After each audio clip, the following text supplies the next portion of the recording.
Welcome to this Prader-Willi syndrome training video on growth hormone therapy. My name is Marguerite, and in 2004, my first child, a beautiful boy named Louis, was diagnosed with Prader-Willi syndrome at the age of 3 weeks. Since then, I have become involved in the Prader-Willi Syndrome Association Ireland and the International Prader-Willi Syndrome Organisation. In 2014, both organisations cooperated to produce a series of training videos. This one, on growth hormone therapy, contains perspectives from parents and people with Prader-Willi syndrome who have used growth hormone therapy, as well as a medical overview of growth hormone therapy in Prader-Willi syndrome, presented by Dr Charlotte Höybye. The production of this video has been funded by Maynooth Students for Charity Galway Cycle 2014. We hope you find it useful.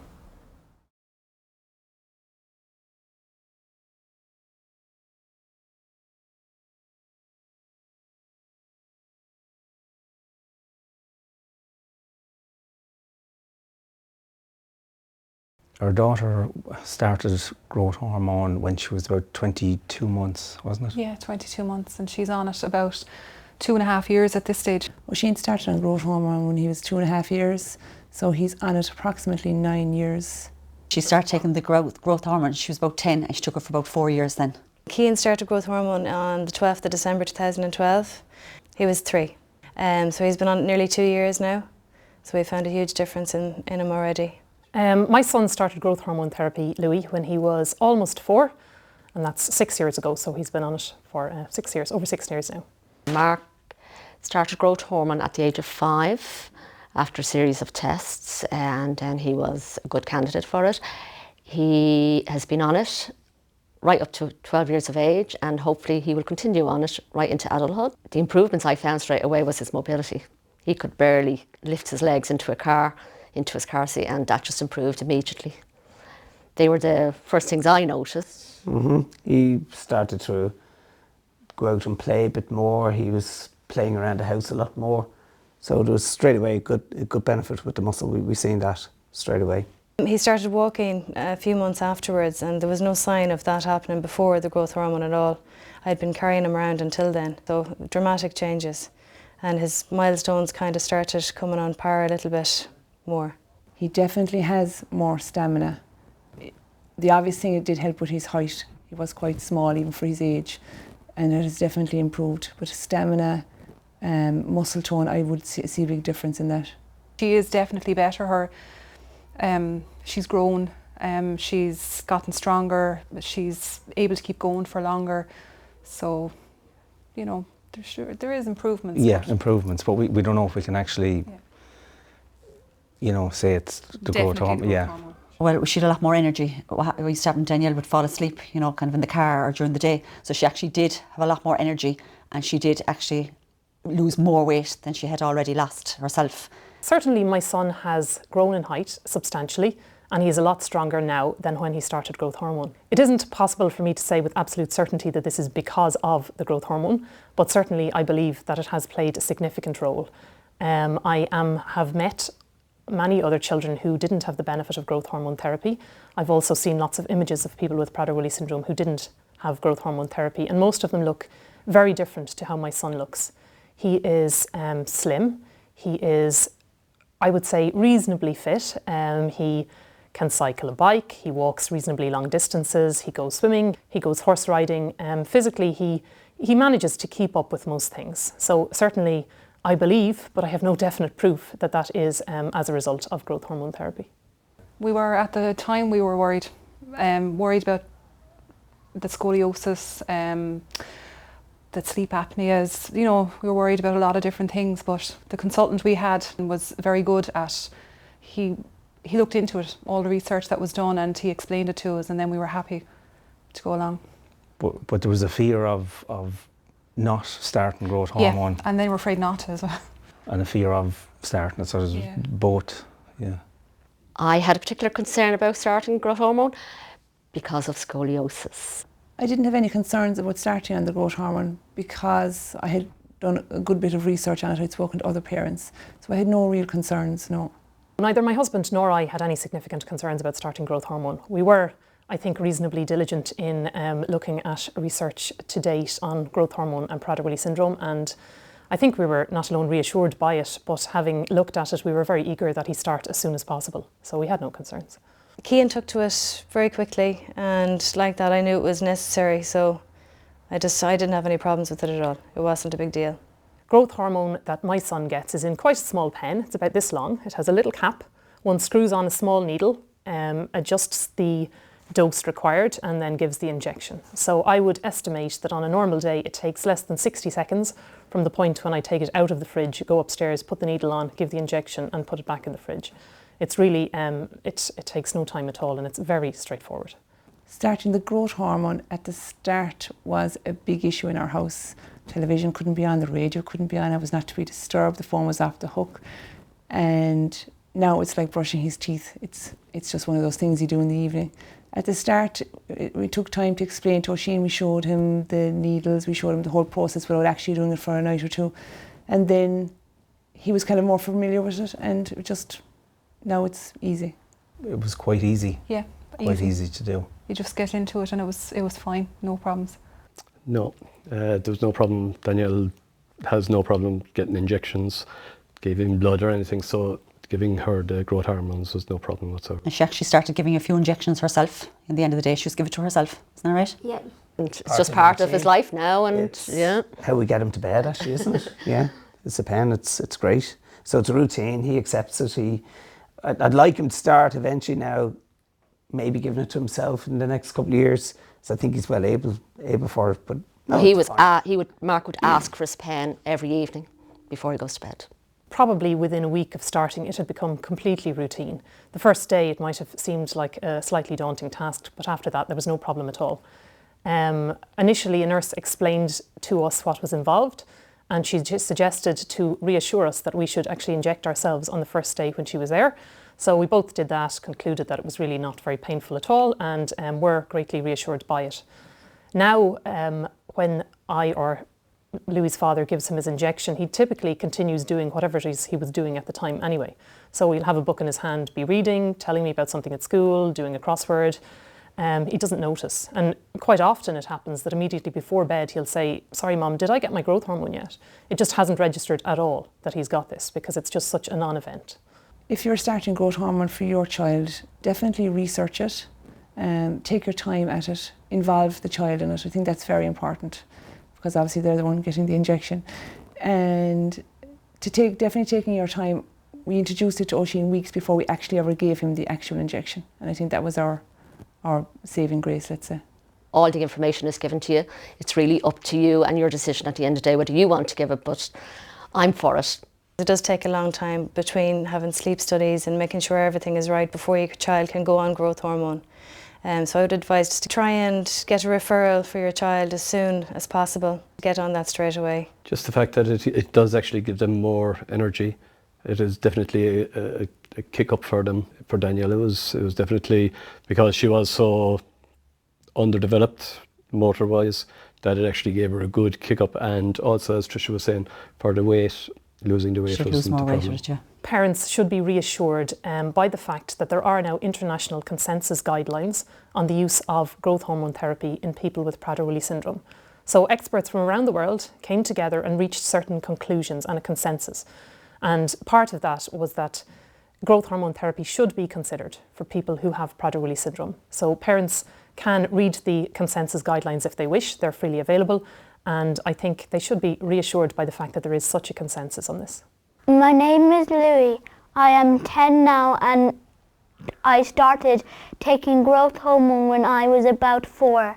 Every evening before bed, my mum or dad gives me 1 injection of growth hormone. It doesn't hurt and only takes a few seconds. Around every 6 months, I visit the hospital to have my blood tested so the doctors can check that I have enough growth hormone. The blood tests don't hurt either.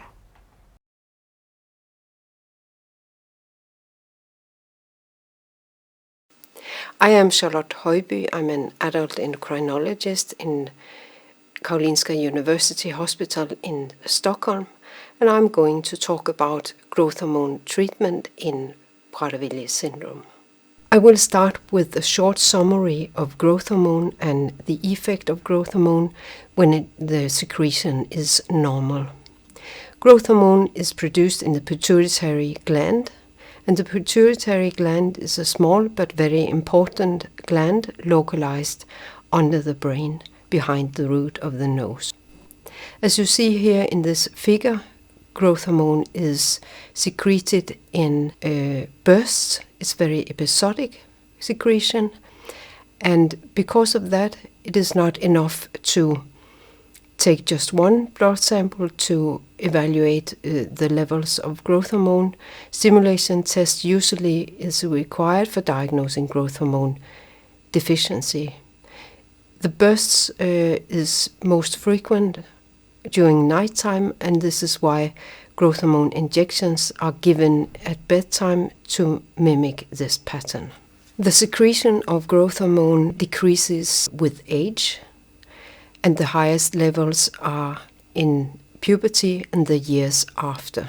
Growth hormone is important for skeletal growth and muscle tissue formation during younger ages, but throughout life it has important metabolic effects. It is important for the body shape and for the resting energy expenditure, as well as for keeping blood sugar levels and blood lipid levels normal.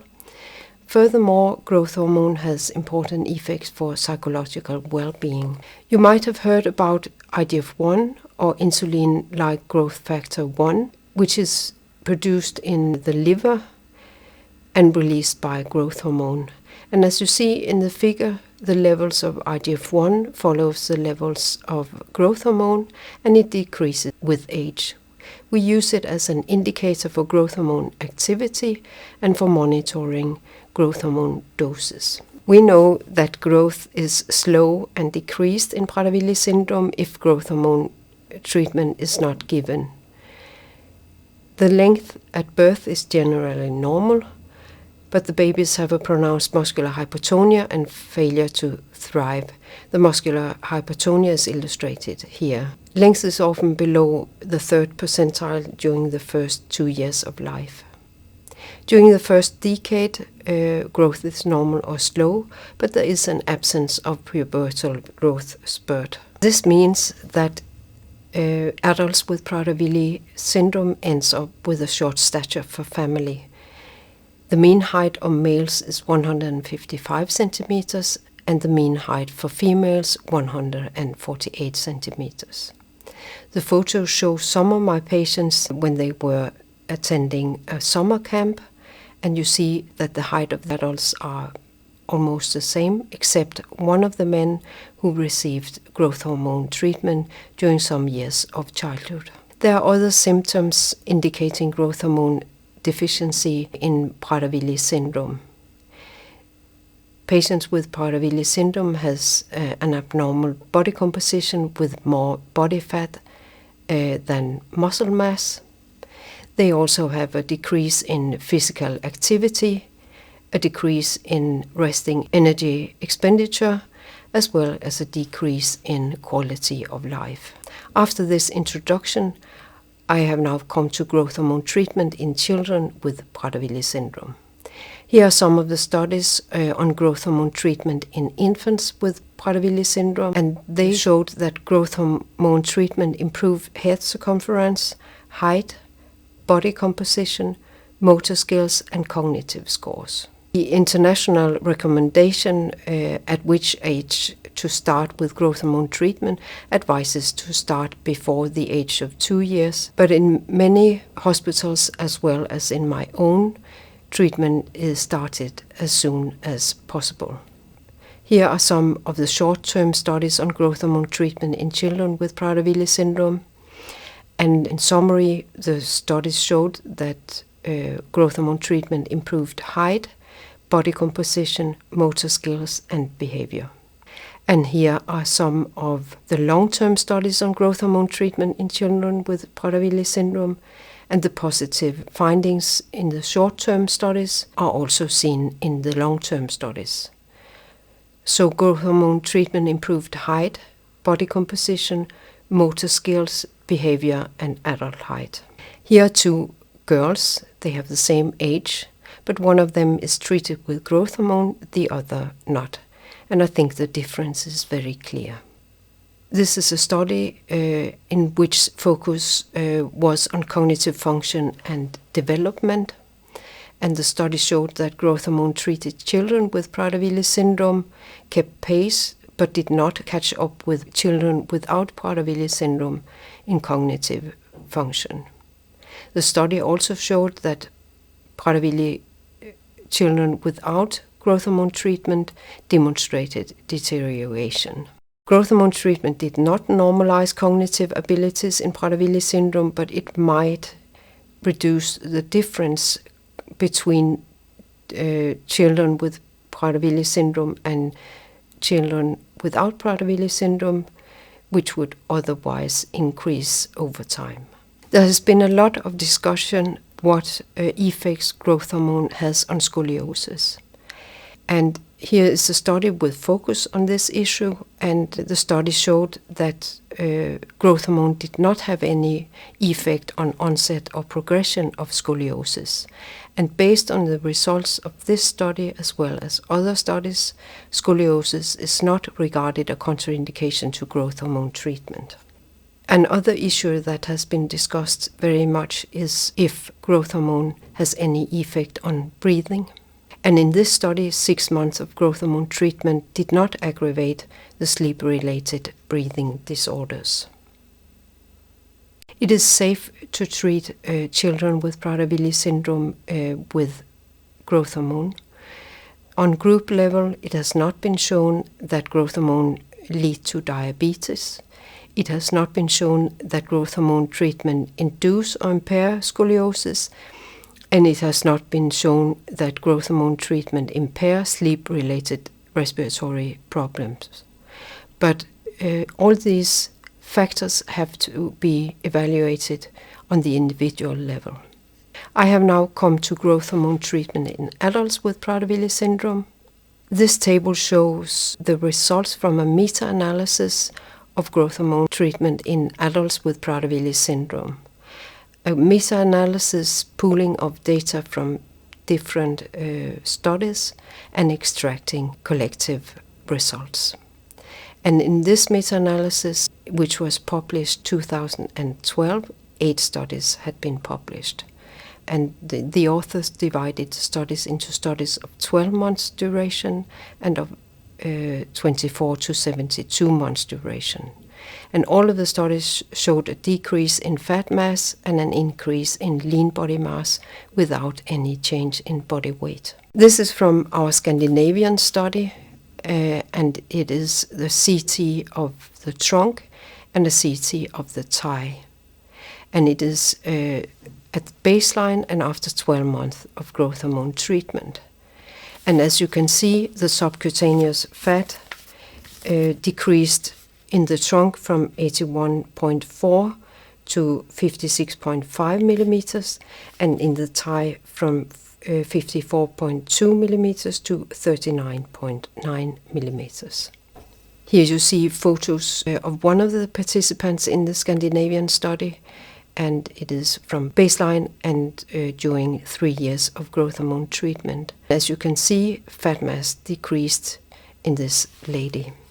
It is of course important to show that the positive effects of growth hormone treatment resulting in improved body composition with more muscle mass can be translated into a better physical performance.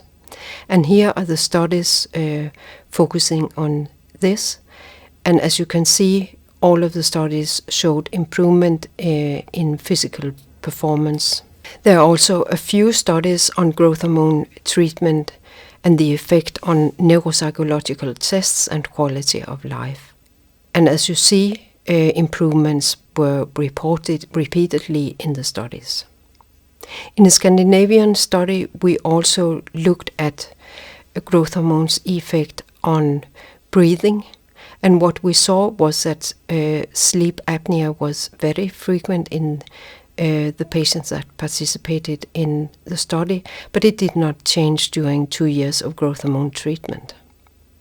We also saw that none of the participants who did not have sleep apnea at baseline developed sleep apnea during 2 years of growth hormone treatment.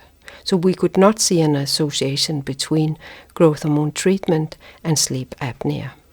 I'm now coming back to the meta-analysis I talked about earlier, and the same studies are presented here, and now the focus is on metabolic parameters. And it was shown that there was a small increase in fasting blood glucose and a trend toward an increase in insulin and insulin resistance in the studies of 12 months duration, but this could not be seen in the longer term studies. The reported side effects of growth hormone treatment in adults have been peripheral edema in 16%, transient headache and nausea in 5%, impaired glucose tolerance in 10%, and diabetes in 2%. And these reported side effects are similar to the side effects we see in adults with other diagnoses and growth hormone deficiency and treatment with growth hormone. So it is also safe to treat adults with Prader-Willi syndrome with growth hormone. In conclusion, growth hormone treatment should be considered in Prader-Willi syndrome in patients with a genetically confirmed diagnosis. Cognitive impairment and scoliosis are not barriers to treatment. Exclusions to growth hormone treatment are severe obesity, uncontrolled diabetes, untreated severe sleep apnea, or active cancer. Growth hormone treatment does not change the intrinsic abnormalities of Prader-Willi syndrome. Growth hormone treatment normalizes skeletal growth and improves body composition. Growth hormone treatment in Prader-Willi syndrome is safe, but glucose metabolism, especially in patients with predisposition for diabetes, must be evaluated continuously. Likewise, changes in respiration. Growth hormone treatment should be continued as long as benefits outweigh the risks. Are there any news for the future regarding growth hormone treatment? There are several ongoing trials with once weekly and once monthly formulations. Fewer injections might improve compliance and the potential effects of growth hormone treatment. But with the longer acting formulations, larger volumes has to be injected, and reactions on injection site might be a concern. All of the long-acting formulations are still in early phase trials, and it will take some years before they will be on the market. This was a very short summary of growth hormone treatment in Prader-Willi syndrome. If you're interested in reading more, we have published consensus guidelines for treatment with growth hormone in Prader-Willi syndrome in this article published last year in the Journal of Clinical Endocrinology and Metabolism. You can also read more in this book. Thank you for listening to me. I hope you find my talk useful.